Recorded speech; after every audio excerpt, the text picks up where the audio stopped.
దేవునికి స్తోత్రం. హల్లెలూయా. ప్రభునందు నాకు అత్యంత ప్రియులారా,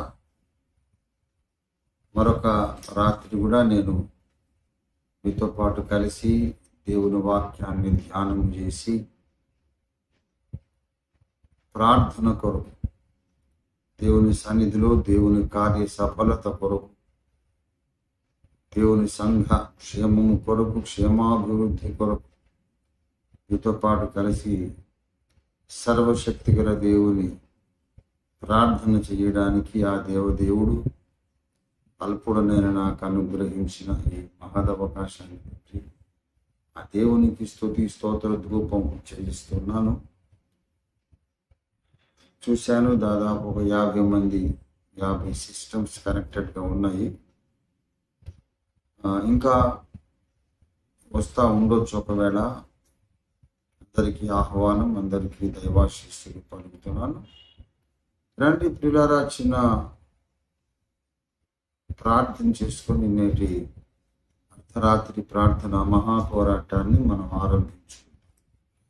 స్తోత్రం స్తోత్రం స్తోత్రం నాయన, మిక్కిలి గొప్ప దేవా, పరిశుద్ధ పరమ తండ్రి, నీకు వందనములు, స్తుతి స్తోత్ర ధూపం వేస్తున్నాము.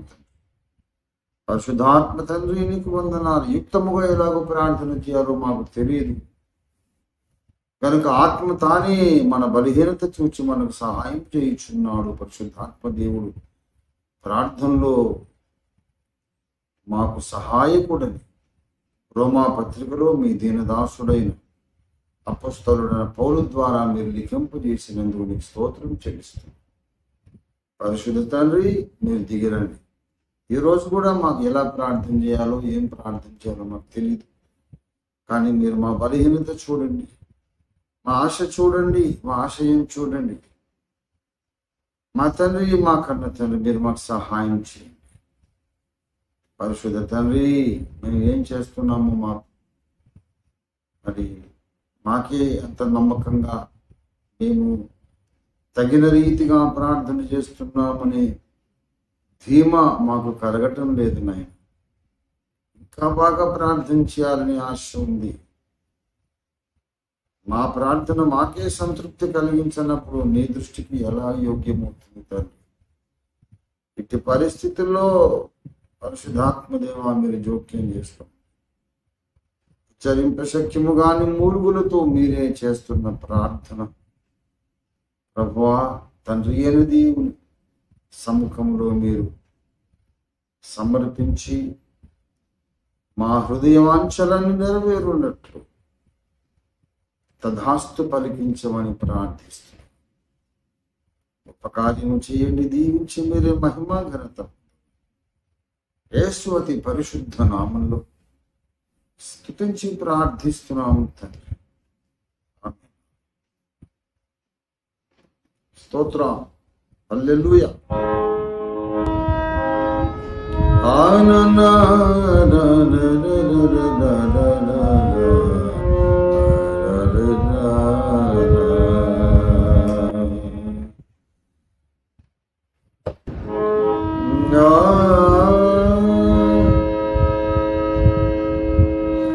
యేసు ప్రభుని ముఖ దర్శనము చే నా ప్రతి ఆశను తీర్చుకొందును,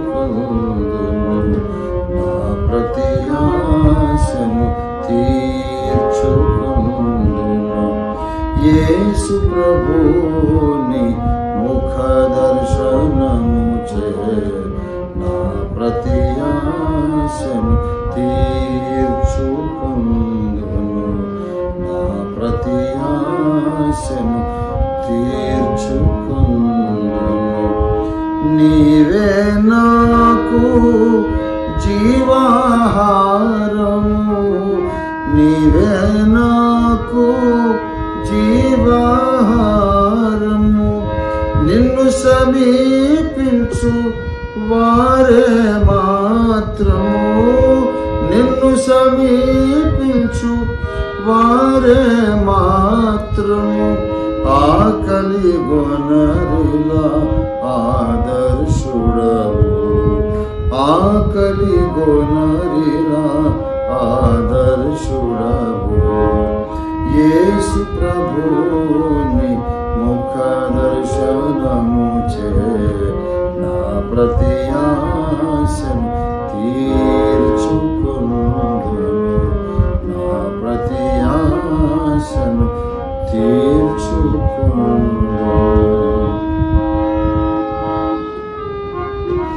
నీ మందిర సమృద్ధి వలన, నీ మందిర సమృద్ధి వలన నామదినెప్పుడు తృప్తి పొంది తిని, నామదినెప్పుడు తృప్తి పొంది తిని, ఆనంద జలమును త్రాగించుచున్నావు, ఆనంద జలమును త్రాగించుచున్నావు, ఆనంద జలమును త్రాగించుచున్నావు. యేసు ప్రభుని ముఖ దర్శనము చే నా ప్రతి ఆశను తీర్చుకొనుదును, నా ప్రతి ఆశను తీర్చుకొనుదును. నీవే నాకు జీవపు మార్గము, నీవే నాకు జీవపు మార్గము, నీ సన్నిధిని పూర్ణానందము, నీ సన్నిధిని పూర్ణానందము కలదని నిన్ను ఘనపరచెదను, కలదని నిన్ను ఘనపరచెదను.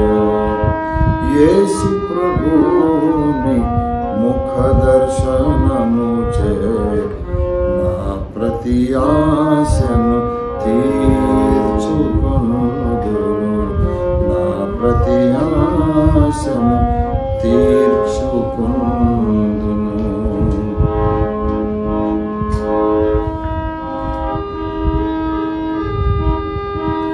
ఆశతో నిండిన నా ప్రాణమును, ఆశతో నిండిన నా ప్రాణమును, ఆకలిగొనిన నాదు ఆత్మను, ఆకలిగొనిన నాదు ఆత్మను, మేలుతో నీవు తృప్తిపరచితివి, మేలుతో నీవు తృప్తిపరచితివి. యేసు ప్రభుని ముఖ దర్శనము చే నా ప్రతి ఆశను తీర్చుకొనుదును, నా ప్రతి ఆశను తీర్చుకొనుదును.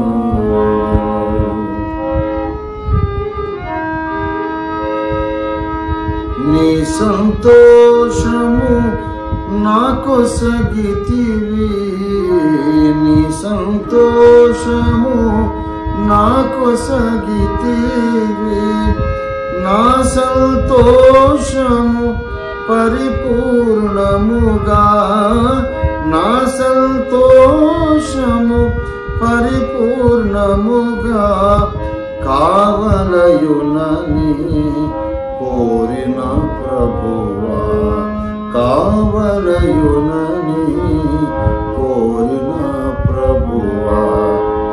యేసు ప్రభుని ముఖ దర్శనము చే నా ప్రతి ఆశను తీర్చుకొనుదును, నా ప్రతి ఆశను తీర్చుకొనుదును.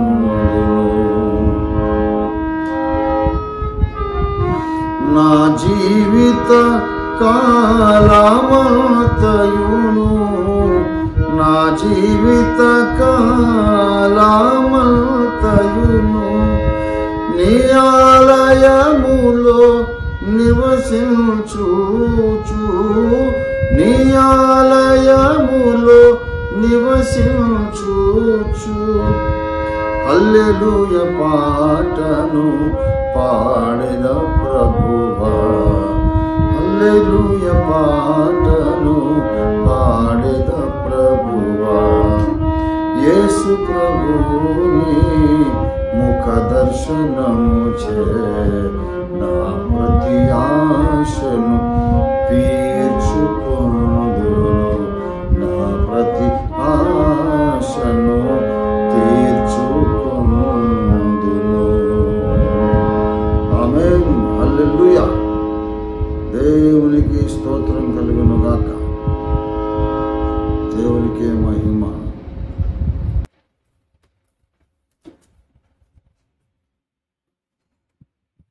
ప్రభునందు ప్రియులారా,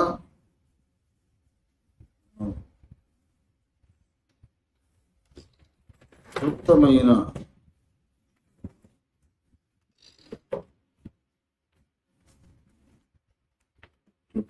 వాక్య సందేశము కొరకు యెహోషువ చరిత్ర గ్రంథం 10వ అధ్యాయం,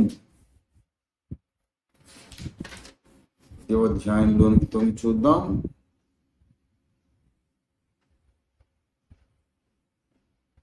దేవునికి మహిమ కలుగునుగా.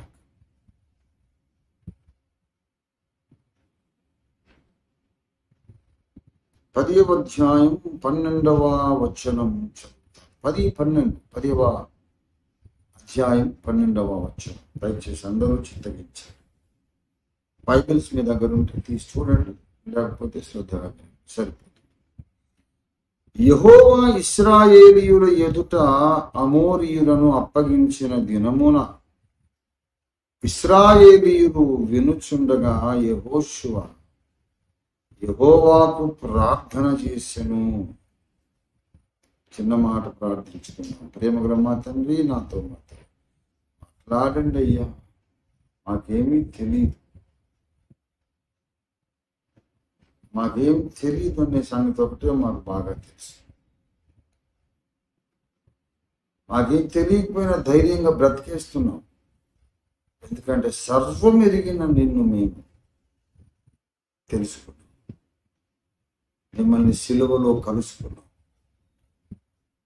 అదొకటే మాకున్న ధీమా, ధైర్యం. మాకు తెలియదు కానీ మా యేసయ్యకి అన్నీ తెలుసు అనే ధైర్యంతో బ్రతికేస్తున్నాం. నా తండ్రి, మీరు దిగి వచ్చి ఇప్పుడు నాతో మాట్లాడు, మా అందరితో మాట్లాడు, నాకు కనపడండి, అందరికీ కనపడండి. ఎలా ప్రార్థన చేయాలి, ఎలాంటి మనోవైఖరి కలిగి ఉండాలి, మీరు ఇప్పుడు మాకు నేర్పించండి. యేసు పరిశుద్ధ నామములోనే స్తుతించి ప్రార్థిస్తున్నాను.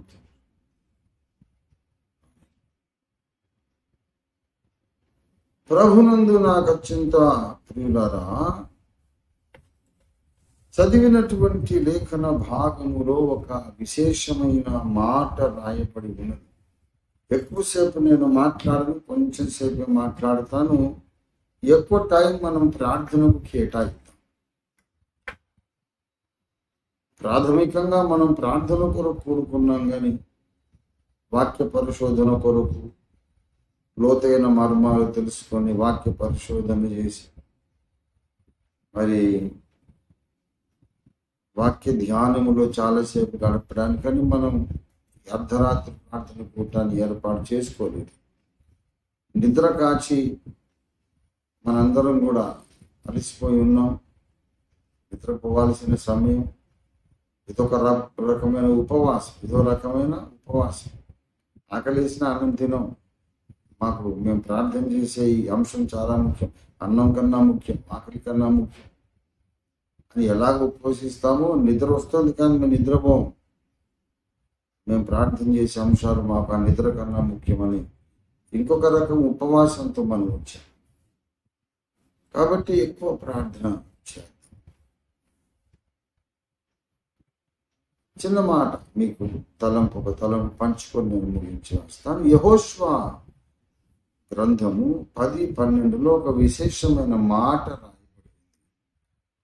యెహోవా ఇశ్రాయేలీయుల ఎదుట అమోరీయులను అప్పగించిన దినమున,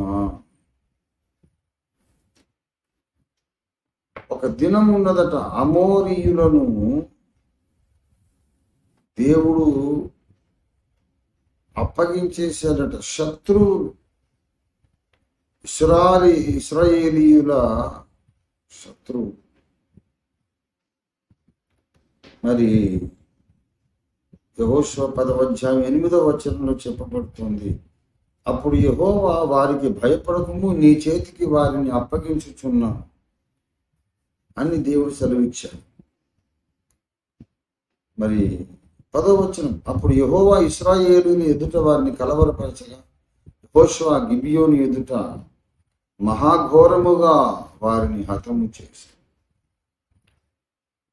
మరి చాలా మంది రాజులు కూడి వచ్చారు ఇశ్రాయేలుతో యుద్ధం చేయడానికి. చాలా మంది రాజులు వచ్చారు. చూడండి 16వ మన్యములలో నివసించు అమోరీయుల రాజులందరూ కూడి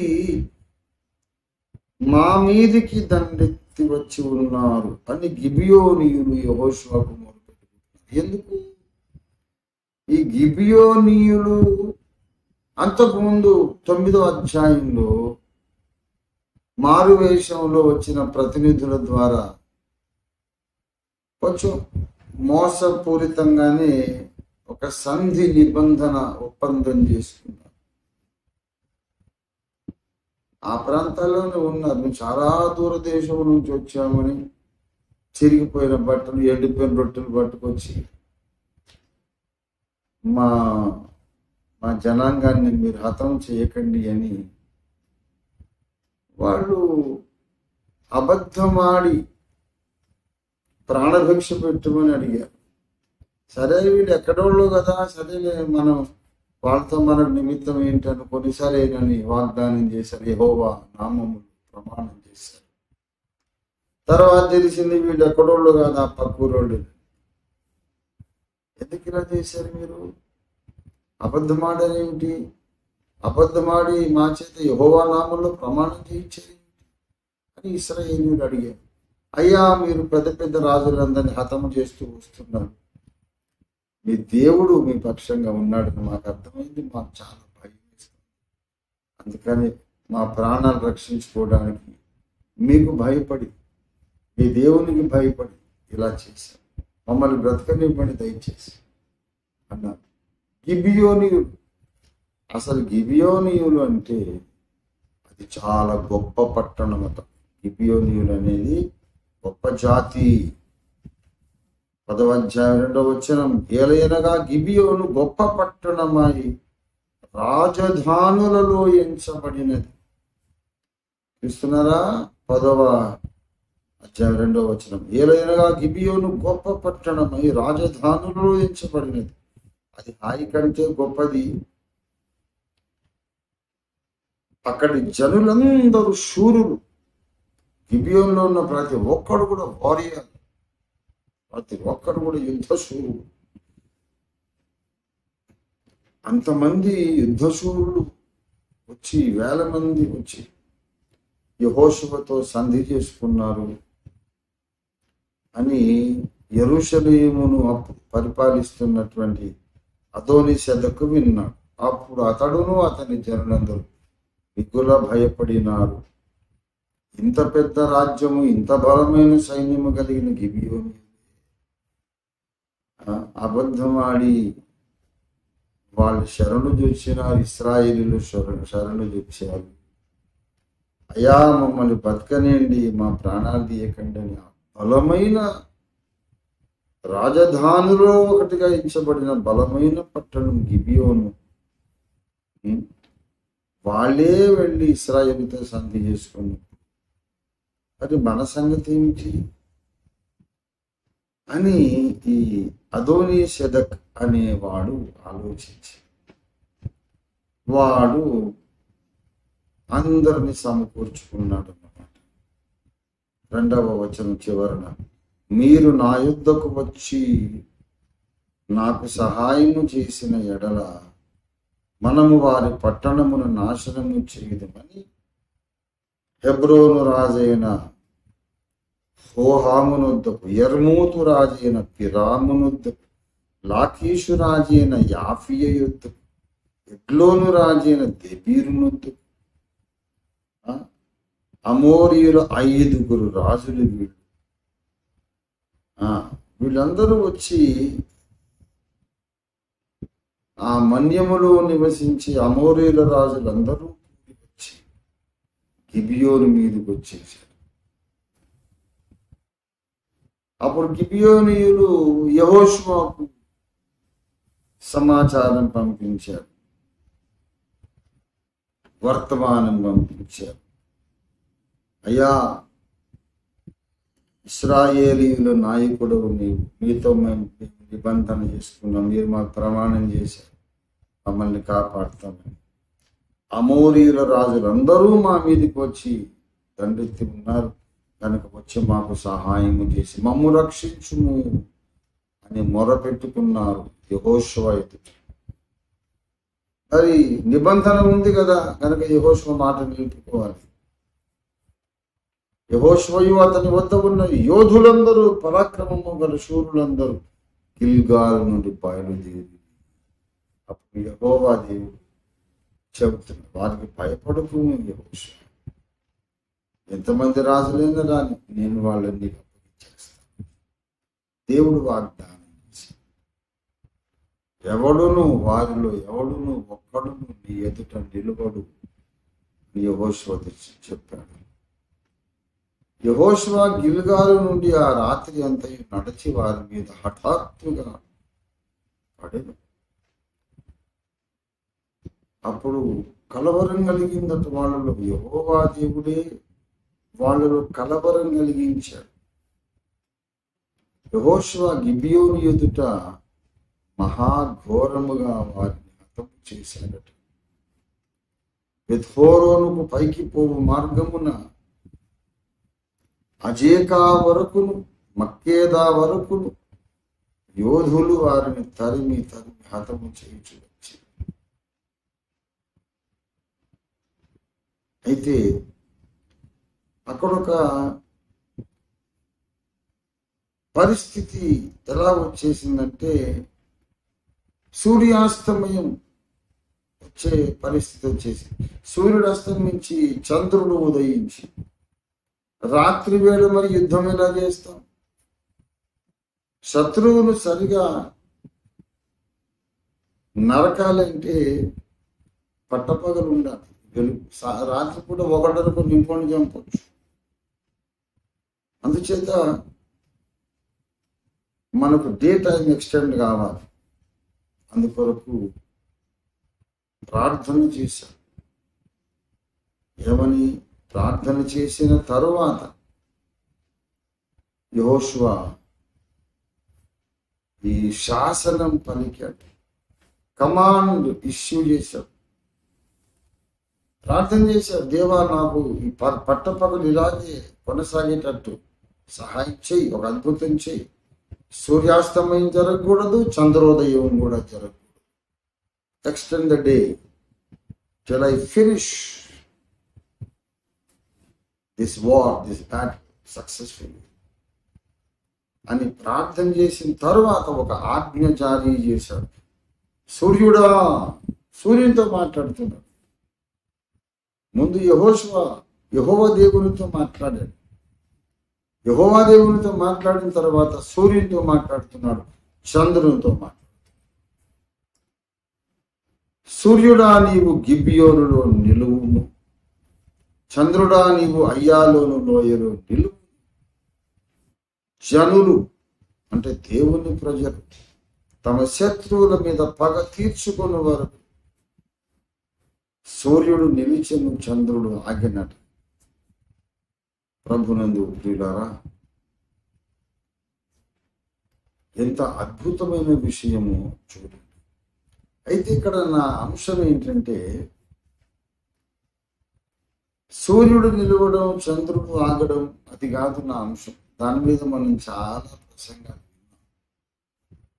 ఈ రాత్రి ప్రభు నా మనసులో మరి ప్రధానంగా ప్రముఖంగా నాకు ప్రత్యక్షత కలిగిస్తున్నటువంటి విషయం ఏంటంటే, యుద్ధం ఇక్కడ ఎవరు చేశారు అనేది. Who really fought the battle, ఎవరు యాక్చువల్గా యుద్ధం ఎవరు చేశారు. ఇప్పుడు యెహోషువ అమోరీయుల రాజుల సేనలను ఘోరముగా హతము చేసినట. ఎందుకు చేయగలిగాడు అంటే, యెహోవా ఇశ్రాయేలీయుల ఎదుట వారిని కలవరపరచగా. 10వ వచనం. వాళ్ళు కలవరంలో పడిపోయారు, కన్ఫ్యూషన్లో పడిపోయారు. అసలు మేమేం చేయాలి, ఇప్పుడు ఎవరిని కొట్టాలి, ఎవరి మీద బాణాలు, ఎవరి మీద కత్తులు, ఎవరి మీద బల్లెములు సంధించి వదలాలి, ఎవరిని ఏంటి అసలు ఏం అని ఒక గడిబిడ గందరగోళంలో వాళ్ళు పడిపోయారు. యుద్ధానికి వచ్చాం కదరా, గిబియోనీయులతో యుద్ధం చేయాలి కదా, గిబియోను వాళ్ళని అడ్డంగా నరకండి, వాళ్ళకి సహాయం చేస్తామని పెద్ద మనగాళ్ళు వచ్చారు ఇశ్రాయేలీయులు, యెహోషువ నాయకత్వం, వాళ్ళని నరకండి అనే స్పష్టత లేదు. వాళ్ళకున్నటువంటి సేనాధిపతులు ఆర్డర్స్ ఇష్యూ చేస్తున్నారు, లేవండి, అటాక్ చేయండి, దాడి చేయండి. ఆ సైనికులకు కలవరం అయిపోయింది. కత్తులు పట్టుకోండి, విల్లంబులు పట్టుకోండి అంటే కత్తుల అవి ఎక్కడున్నాయి, కత్తి ఏంటి అని పిచ్చి మాటలు మాట్లాడుతున్నారు. నరకండి రా అంటే పక్కన నరుకుతున్నారు. భయపడి కొందరు పారిపోతున్నారు. తొక్కిసలాట జరుగుతూ ఉంది. ఆ కెయాటిక్ కండిషన్, ఆ గడిబిడ గందరగోళ పరిస్థితి సంభవించింది గనుక ఇంకా తిరుగు లేకుండా యెహోషువ నరికి పారేశాడు. ఇక్కడ యుద్ధం అసలు ఎవరు చేశారు? పేరుకు దేవుడు యెహోషువకు పేరు రావాలని యెహోషువ యుద్ధం చేశాడు, యెహోషువ గెలిచాడు, యెహోషువకు నేను వాళ్ళ శత్రువులను అప్పగించాను, యెహోషువ మంచి యుద్ధశూరుడని ఒక పేరు యెహోషువకు కలిగించడానికి, ఒక ఖ్యాతి కలిగించడానికి బయలుదేరి యెహోషువ యుద్ధం చేయమన్నాడు. కానీ అవతల సేనలు యెహోషువ మీద తిరగబడి యుద్ధం చేయడానికి వీలు లేని పరిస్థితి దేవుడే రప్పించాడు. ఈ యుద్ధంలో ఇశ్రాయేలు ప్రజలకు ఘన విజయం కలిగింది. కానీ యాక్చువల్గా యుద్ధం చేసిన వాడు దేవుడేనని కూడా లేఖనంలో రాయబడింది. లేఖనం చెబుతుంది, యెహోషువ కాదు, ఇశ్రాయేలీయులు కాదు బాబు, అక్కడ యుద్ధం చేసిన వాడు యెహోవా దేవుడే. చూసారా ఆ మాట? చూడండి దయచేసి 14వ వచనంలో, యెహోషువ 10:14. యెహోవా ఒక నరుని మనవి వినిన ఆ దినము వంటి దినం దానికి ముందే గాని దానికి తరువాతనే గాని ఉండలేదు. నాడు యెహోవా ఇశ్రాయేలీయుల పక్షముగా యుద్ధము చేశాడు. ఇశ్రాయేలు పక్షంగా ఎవరు యుద్ధం చేశారట? దేవుడే యుద్ధం చేశాడు. దేవుడే యుద్ధం చేశాడు. ఆ దేవుణ్ణి మనం ఇవాళ నమ్ముకొని బ్రతుకుతున్నాం. తన ప్రజల పక్షంగా యుద్ధము చేసిన దేవుణ్ణి మనం ప్రకటిస్తున్నాం. ఆయనే జగద్రక్షకుడు, లోకరక్షకుడైన యేసునాథుడని సకల ప్రపంచ ప్రజలకు చాటిస్తున్నాం. ఆనాడు ఇశ్రాయేలీయులు ఉన్న స్థానంలో మనమున్నాం. ఎందుకంటే ఇవాళ మన మీద కూడా అమోరీల రాజులందరూ దండెత్తి వచ్చారు. ఎవరనుకుంటున్నారు అమోరీల రాజులంటే? వీళ్ళు శరీరులు కాదు. ఎలయనగా మనము పోరాడున్నది శరీరులతో కాదు అని చెప్పేశాడు అపోస్తలుడైన పౌలు. ఎలయనగా మనం పోరాడేది శరీరులతో కాదు. కానీ శరీరులు కానటువంటి ఆత్మరూపులైన ఆత్మీయ ఆధ్యాత్మిక ప్రకృతికి అతీతమైన శక్తులైనటువంటి ప్రధానులు ఉన్నారు, అధికారులు ఉన్నారు, ప్రస్తుత అంధకార సంబంధులైన లోకనాథులు ఉన్నారు, ఆకాశ మండలమందున్న దురాత్మల సమూహములు ఉన్నారు. వాళ్ళతో మనం యుద్ధం చేస్తున్నాం. వీళ్ళందరూ మన మీద దండెత్తి వచ్చారు. మన శత్రువులందరూ కూడా మనకంటే బలవంతులు, మనకంటే అతీత శక్తులు ఎన్నెన్నో కలిగిన వాళ్ళు. అడ్వాంటేజ్ ఏంటంటే వాళ్ళకు ఉన్నటువంటి మనకు మించినటువంటి ఒక సౌకర్యం ఏంటంటే వాళ్ళు మనల్ని చూస్తారు, మనమేమో వాళ్ళను చూడలేము. వాళ్ళకు మనం కనపడతాం, వాళ్ళు మనం కనపడతాం. గనక వాళ్ళు ఇంకొక సౌకర్యం కలిగి ఉన్నారు. మనుషుల మనస్సుల మీద ప్రభావం చూపగలిగిన శక్తి వాళ్ళకు. మన చుట్టూన్న సమాజంలోనే మనకు శత్రువులను కొందరిని వాళ్ళు తయారు చేస్తారు. మనమంటే ద్వేషం పుట్టిస్తారు. ఇప్పుడు మతోన్మాదులంతా అట్లా తయారైన వాళ్ళే. నిష్కారణంగా నిర్హేతుకంగా మనల్ని ద్వేషిస్తుంటారు. వాళ్ళు క్రైస్తవులు అంటే చెడ్డోళ్ళు అంటారు. ఇది అసలు దేనికి ఆధారాలు ఉండవు. అన్ని పచ్చి అబద్ధాలని సంగతి వాళ్ళకు తెలుసు. వాళ్ళకు డబ్బులు ఇచ్చి వాళ్ళు నా మాటలు చెప్పిస్తున్న వాళ్ళకి తెలుసు.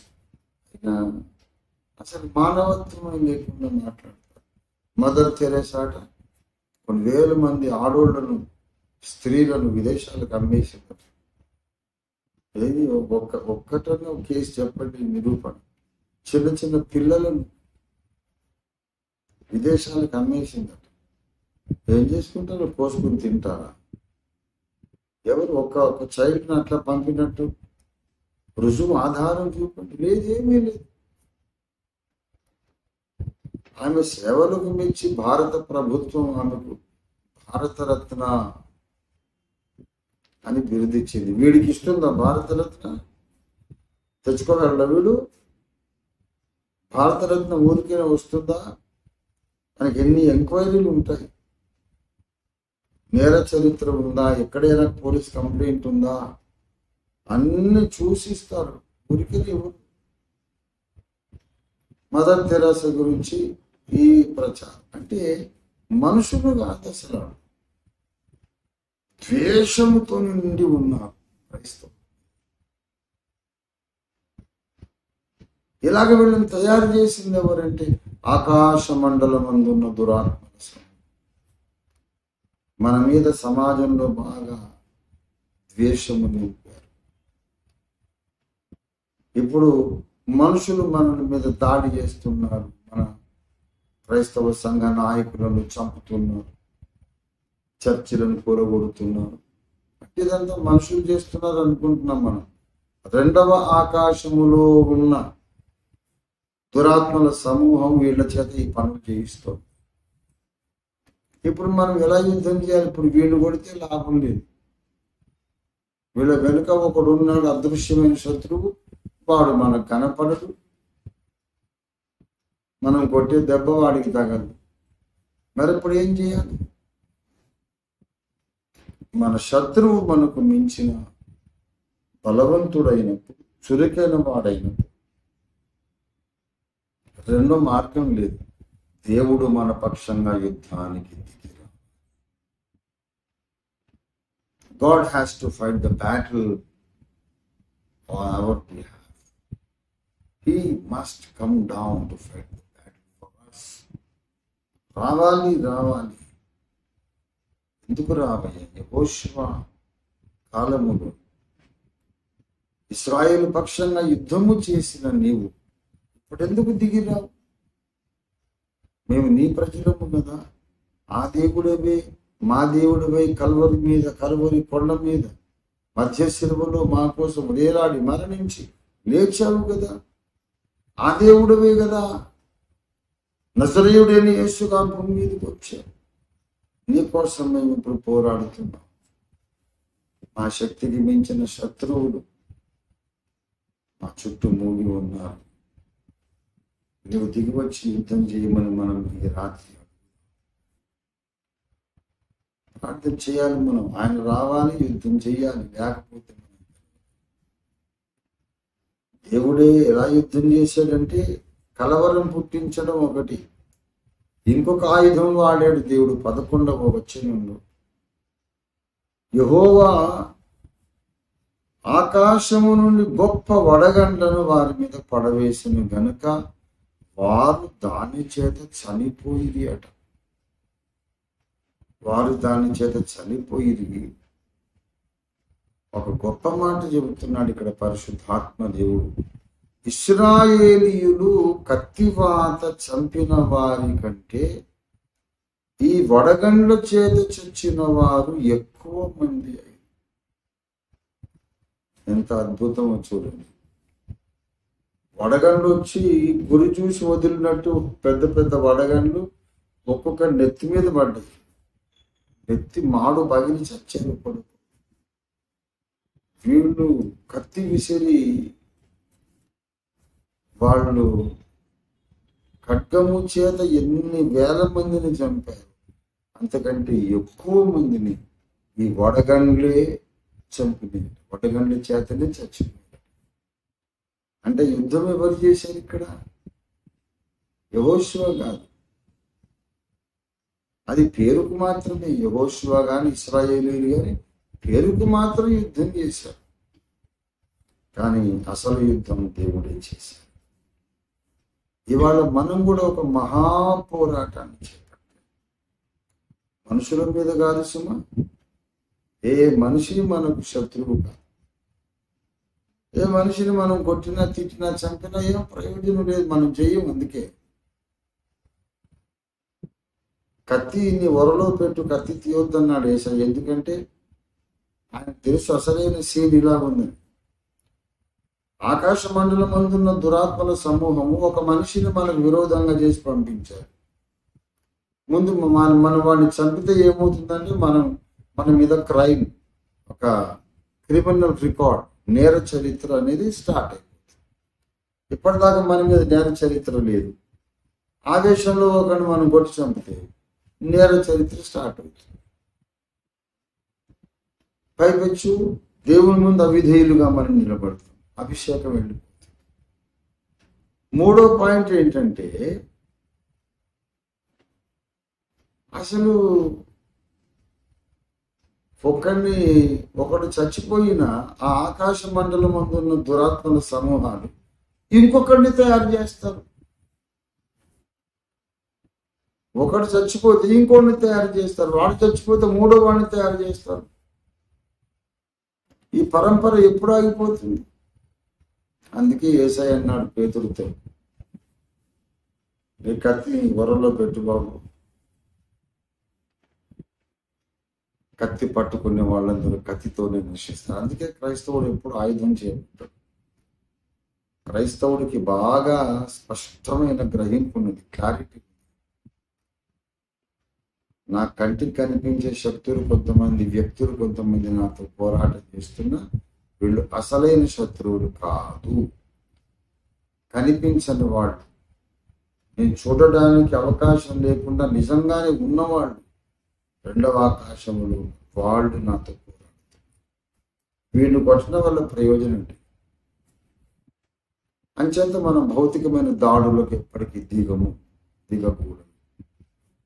ప్రయోజనం లేదు. చెప్పాను కదా, క్లారిటీ ఇచ్చాను. 3 కారణాలు. అలా చేయడము దేవుని వాక్యానికి విరోధం కనుక మన అభిషేకం పోతుంది. తర్వాత ప్రభుత్వం దృష్టిలో, చట్టం దృష్టిలో మనం నేరస్తులం అవుతాం కనుక శిక్షకు పాత్ర. ఇంకో 3వ విషయం ఏంటి? ఒకటి పోతే ప్రయోజనం ఏముంది? ఇంకోని 24 గంటల్లో ఇంకోని తయారు చేస్తారు వాళ్ళు. రెండో ఆకాశంలో ఉన్నటువంటి దురాత్మల సమూహం.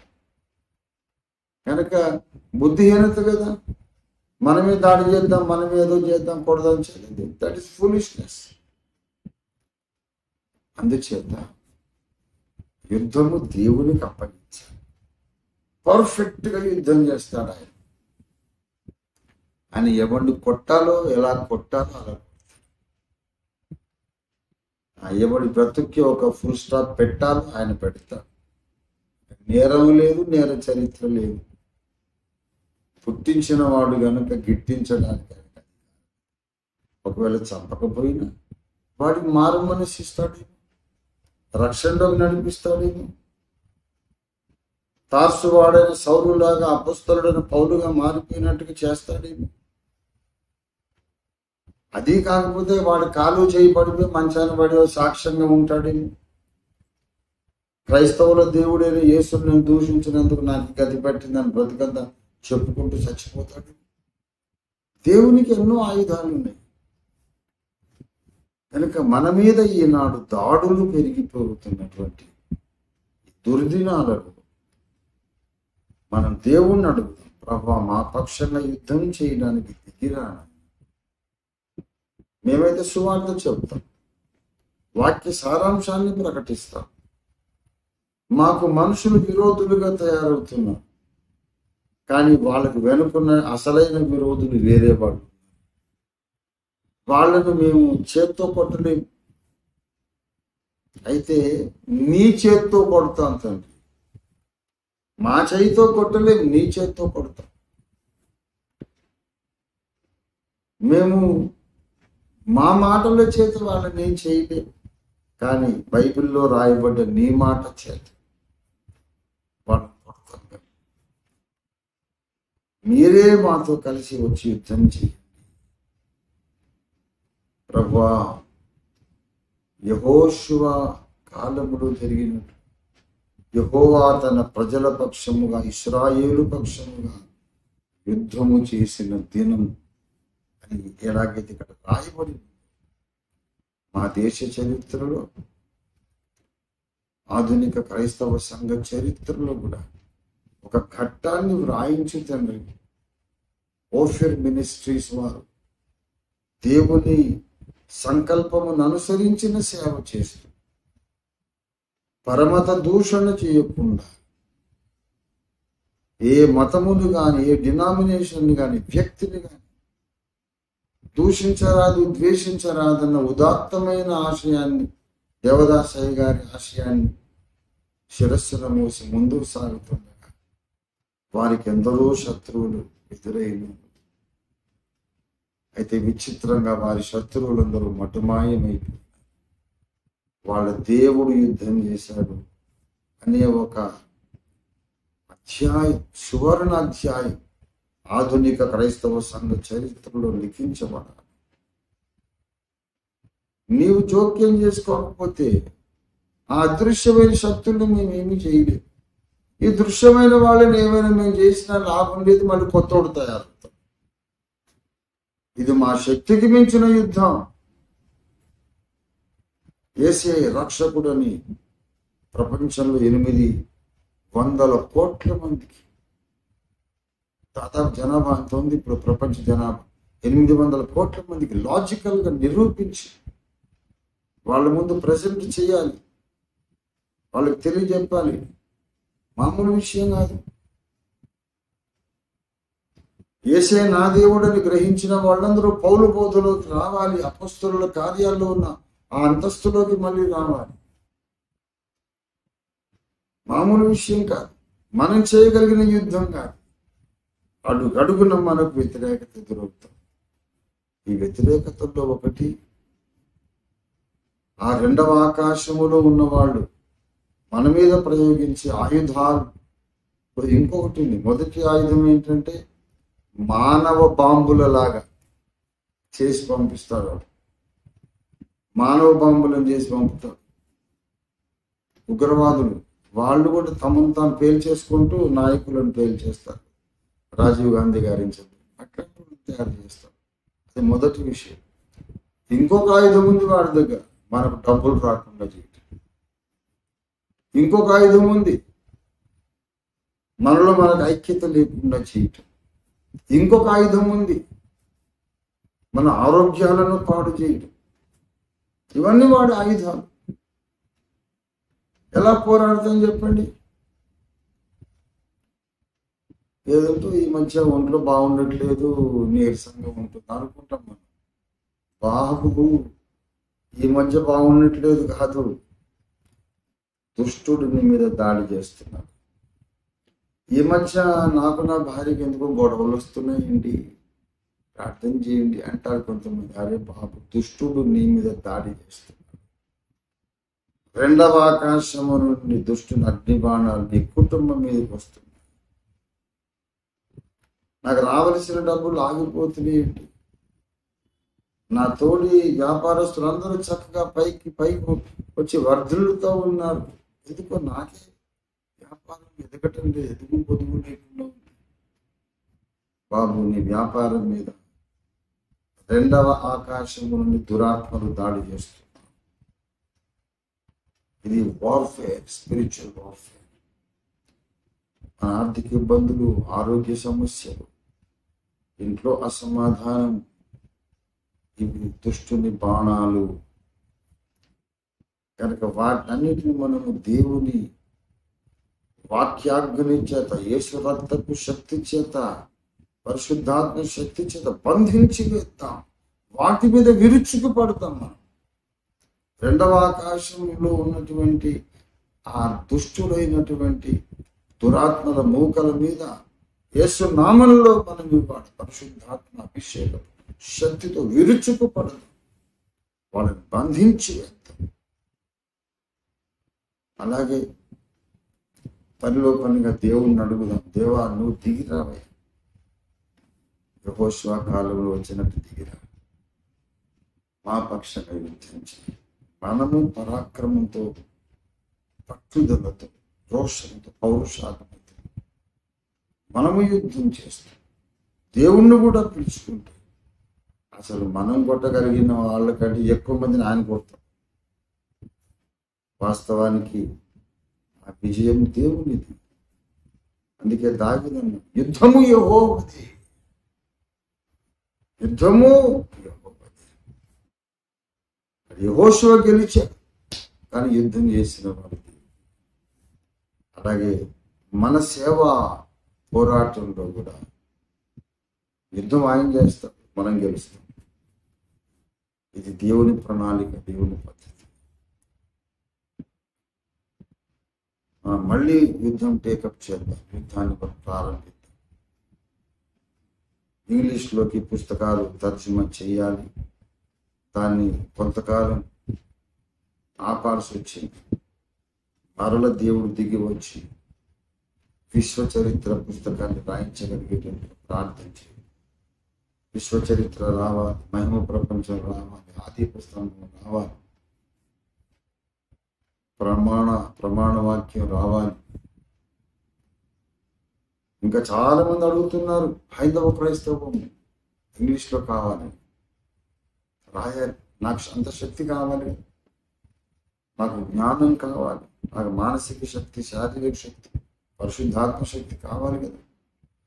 మీరందరూ ప్రార్థన చేయాలి. దేవుడు దిగి వచ్చి ఏదో పేరుకు రంజితోఫీర్ కలం పట్టుకున్నాడు, కానీ దేవుడే రాశాడు అన్నంత అద్భుతంగా పుస్తకాలన్నీ ఇంగ్లీష్లోకి రావాలి. దయచేసి ప్రార్థన చేయండి. ఆర్థికంగా కూడా దేవుడు మనల్ని ఆశీర్వదించాలి. ఇంకా ధనమైతే మనకు అవసరం ఉంది. అందరం ఆరిపోయి ఉన్నాం, అలసిపోయి ఉన్నాం. నిరుపేదలు, దినదిన గండంలాగా సాగుతోంది మన జీవితం. ఇంకా ఎన్ని కోట్లని అన్ని చిన్న చిన్న సంఘాలు, నిరుపేదల సంఘాలు ఇంకెన్ని కోట్లని పోగు చేస్తాం. ఇప్పటికి జరిగిందే అసంభవమైన కార్యాలను దేవుడు మన ద్వారా జరిగించాడు. ఇంకా మా వల్ల కాదు ప్రభు. యెహోషువ కత్తి పట్టుకున్నాడు, కానీ వడగండ్లు పంపి ఏవే శత్రుమూకలను సంహరించాడు. ఆ విధంగా అటువంటి రీతిగా మా యుద్ధాన్ని మీరే పోరాడండి. మాకు ధనాన్ని మీరే తీసుకొచ్చి ఇవ్వండి, ఆరోగ్యాన్ని మీరే ఇవ్వండి, ఆరోగ్యముతో ఐశ్వర్యంతో కూడిన దీర్ఘాయుష్యు మాకు అద్భుతములు చేయండి తండ్రి. మీరు రాకడ బహు సమీపమని ఆ ఇజ్రాయెల్ ఇరాన్ యుద్ధాన్ని చూస్తే మాకు అర్థమవుతుంది. ఎప్పుడు టైం లేనట్టుగా ఉంది కదా. దిగి వచ్చి మీరు మా పక్షంగా యుద్ధం చేసి మీరు మా కొరకు నియమించిన పనులు, సేవా బాధ్యతలన్నీ మేము ముగించేవారు. మాకు క్షేమము దయచేయమని, ఆర్థిక సమృద్ధి నిమ్మని, ఆత్మాభిషేక సమృద్ధి నిమ్మని మనం ప్రార్థన చేయాలి. దయచేసి మనము యెహోషువ స్థానంలోకి వెళ్ళిపోవాలి. యెహోషువ కాలంలో ఉన్న ఇశ్రాయేలు సైన్యములోనికి మనం దేవుడు తప్పక దిగి వస్తాడు, యుద్ధం చేస్తాడు. మనం ఊహించని విజయాలను మనం చూడబోతున్నాం. స్థిరముగా పట్టుదలతో నిండు నమ్మికతో మనం ప్రార్థించేద్దాం. దేవుడు మనకు అటువంటి ప్రార్థనా ఆసక్తిని, ప్రార్థనా శక్తిని దేవుడు అనుగ్రహించును గాక. ప్రార్థించుకున్నారండి. Let us begin the prayer warfare. ప్రార్థన యుద్ధాన్ని మొదలు పెట్టుకుందాం. అందరూ కూడా రెండు చేతులెత్తి ప్రభువును కొద్ది క్షణాలు స్తుతించి ఆరాధించుకున్నాం. ప్రభువా నీకు వందనాలు, వందనాలు, వందనాలు, వందనాలు, వందనాలు. వాక్య వర్తమానము కొరకు నీకు స్తోత్రాలు. ప్రార్థన భారము మాలో పుట్టించండి, మంట పుట్టించండి. ప్రార్థించుటకు సహాయము చేయండి. హల్లెలూయా. రక్షకామారాధ నీ శిలువ రక్తంతో మమ్మల్ని అందరినీ కప్పి ఉంచండి. దుష్టాత్మ శక్తులన్నీ బంధించి మాకు దూరంగా వెళ్ళగొట్టేసేయండి. మా ప్రార్థన ధూపము నీ దగ్గరికి మీరు చేర్చుకోండి. ఈ రాత్రి గొప్ప మార్పు మా జీవిత స్థితిగతులలో మీరు కలిగించండి. ఆరోగ్య రీతుల్లో, ఆరోగ్య పరిస్థితులు మంచి మార్పు, మేలుకరమైన మార్పు, ఆర్థిక స్థితిగతుల్లో మేలుకరమైన మార్పు కలిగించండి. హల్లెలూయా, హల్లెలూయా.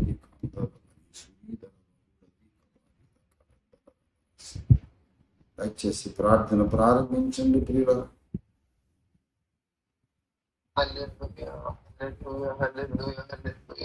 వందనాలు ప్రభా, వందనాలు, వందనాలు, వందనాలు, వందనాలు.